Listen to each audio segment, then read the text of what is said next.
الله الرحمن الرحیم ګرانو قدرمنو کتونکو زه ناصر خان یم او دې ټایم کې مونږ د نوخار پریس کلب کې موجود یو. ما سره د پریس کلب نور ملګري هم موجود دي. قدرمنو کتونکو دا زموږ ملګري په د صفایي په ایشو باندې بل پروګرام مونږ کوو، خو زموږ د اوسنی پروګرام چې کوم دا د نوخار کې د اوبو چې کم تکلیف دی په هغې حوالې سره دا پروګرام. او څنګه تاسو ته پته ده چې د نوخار ډېرې داسې علاقې دي چې هلته کې د اوبو ډېر زیات سخت تکلیف دی. که تاسو وګورئ نظامپور علاقه چې دا هلته کې دیهاتي علاقې چې کومې دي د ادریس خټک حلقه ده، هلته کې د اوبو ډېر زیات تکلیف دی او خلکو ته اوبه نه میلاویږي. دې نه مخکې هم پې مونږ رپورټونه کړي داسې پیرساباک داسې مراټي داسې رورل ایریې چې کومې زمونږ دي هلته کې د اوبو ډېر زیات تکلیفات دي او مختلف ډپارټمنټس نه د بور په نوم باندې فنډونه منظورېږي، خو په بورونه چې کوم دي هغه خلکو ته کېږي چې لږ ډېر سیاسي اپروچ لري او چې کوم غریب خلک دي هغه سیاسي اپروچ نشته، هغه هم دغسې اوبو پسې ترساویږي او اوبه ورته نه میلاویږي. دغسې په ډېرو علاقو کې چې کوم واټر سپلای سکیمونه دي چې کوم غټ غټ ټیوبویلې لګېدلي دي هغې پیپونه هم خراب دي او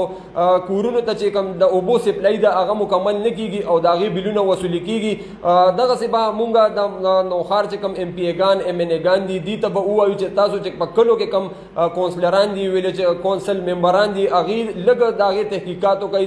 تحریک انصاف حکومت دی چې کوم فنډونه منظورېږي کوم بورونه کېږي چې هغه په انصاف باندې وشي او وګوري چې په کومه محله کې کومه علاقه کې سرکاري ټیوبویل اوبه نه رسي، هغه علاقه کې هغه خلکو ته دا اوبه بور وکړی شي نو د هغوی به ډېر زیات مشکلات اسان شي. چونکې ګرمي هم را روانه ده او ګرمۍ کې د اوبو ډېر زیات ضرورت وي او ډېر ماشومان به تاسو کتلي وي چې هغوی لرې لرې ځایونو نه ځي یا نورو ځایونو نه اوبه راوړي یا جوماتونو نه اوبه راوړي.